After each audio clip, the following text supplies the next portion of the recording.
देखिए, जब कोई व्यक्ति की मौत हो जाती है तो मौत का कारण पता करने के लिए पोस्टमार्टम किया जाता है। उसी तरह हेलीकॉप्टर या हवाई जहाज में अक्सर ये देखा गया है कि बहुत कम लोग सर्वाइवर होकर बच पाते हैं।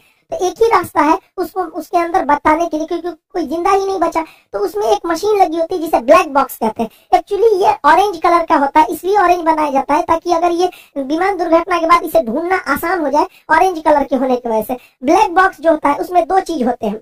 एक होता है कॉकपिट वॉइस रिकॉर्डर। कॉकपिट उसे बोलते हैं जहां पायलट बैठता है, जहाज का वह हिस्सा जहां पायलट की केबिन होती है उसे कॉकपिट कहते हैं। तो कॉकपिट में कौन सी बातें हुई है उसे cockpit voice recorder CVR file करता है। और जहाज में कितना फ्यूल, एयर प्रेशर, ये सब था, ये फ्लाइट डेटा रिकॉर्डर करता है। इन दोनों को जब मिला देते हैं तो वो बनता है हमारा ब्लैक बॉक्स। अब इसमें जो पहला होता है कॉकपिट वॉइस रिकॉर्डर, तो ये देखिए ये जहाज का केबिन है जहाँ पे कॉकपिट में जहाज बैठते हैं, ये कॉकपिट है उसका, यहाँ पायलट बैठते हैं। ये आपस में क्या बात कर रहे हैं।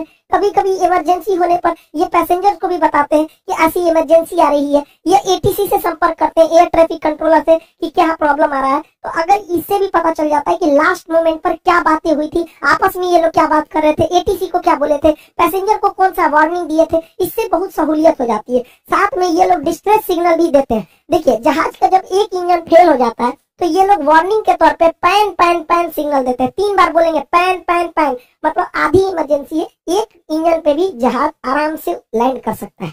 लेकिन यदि दोनों इंजन खराब हो जाता है तो इसमें मेडे मेडे का सिग्नल दिया जाता है। मेडे मेडे मेडे मतलब एक्सट्रीम इमरजेंसी है। ये हेलीकॉप्टर और मतलब विमान दोनों के लिए होता है। दूसरा होता है इसका ब्लैक बॉक्स का दूसरा अंग होता है flight data recorder. Flight data recorder में 80 से ज्यादा आंकड़ों को रिकॉर्ड किया जाता है कि ये रोटर ब्लेड कितनी तेजी से घूम रहा था, बाहर हवाएं कितनी तेजी से चल रही थी, कितनी हाइट पर था, फ्यूल कितना था, दाहिनी ओर कितना झुका था, बाईं ओर कितना झुका था, पीछे का रोटर ब्लेड कितना तेजी से लड़ रहा था, टेम्परेचर कितना था, हवाएं किस दिशा से आ रही थी, कितने प्रेशर थे, फ्यूल काम कर रहा था कि नहीं, कोई दुश्मन का रडार तो नहीं आया था, कोई मिसाइल से अटैक तो नहीं हुआ।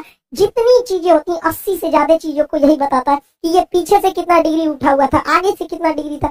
ऐसे 80 से ज्यादा आंकड़े जो रिकॉर्ड रहते हैं वो फ्लाइट डेटा रिकॉर्डर में रहते हैं। तो जो कॉकपिट वॉइस रिकॉर्डर और फ्लाइट डेटा रिकॉर्डर को एक साथ सुनकर हम इस नतीजे पर पहुंच सकते हैं कि आखिर लास्ट मोमेंट पे क्या था। अब एक ही रास्ता बता है, ब्लैक बॉक्स। अब ये ब्लैक बॉक्स में ही हर चीज होती है, इसलिए ब्लैक बॉक्स को बहुत ही सुरक्षित बनाया जाता है। इसे सॉलिड स्टील से बनाया जाता है, इतना मजबूत होता है कि अगर कोई हेलीकॉप्टर या जहाज 750 किलोमीटर प्रति घंटा की रफ्तार से भी टकराता है तो इसे कुछ नहीं हो सकता है। इसे आप गर्म भट्टी में 200 अक्सर आग लग जाते हैं, तो इसको ध्यान में रखते हुए इसे 260 डिग्री सेल्सियस तापमान सहने वाला भी बनाया जाता है। ये उसमें भी गलता नहीं है। अगर ये पानी में गिर गया तो पानी में भी ये 30 दिन तक बिना बैटरी के सिग्नल छोड़ते रहेगा, बीकन छोड़ते रहेगा, जिससे कि इसे ढूंढने में आसानी हो सके। इस ब्लैक बॉक्स को प्रेशर सहने के लिए भी बनाया जाता है कि हो सकता है कि ब्लैक बॉक्स नीचे गिरे, उसके ऊपर पूरे जहाज का लोड आ जाए तो ये 2.5 टन का वजन अपने ऊपर रोक सकता है। इसे अगर कहीं स्क्रैच आए, काटने पीटने से भी इसे कुछ नहीं हो सकता है, इसे काटा भी नहीं जा सकता है। अतः यह ब्लैक बॉक्स बहुत ही सुरक्षित बनाए जाते हैं।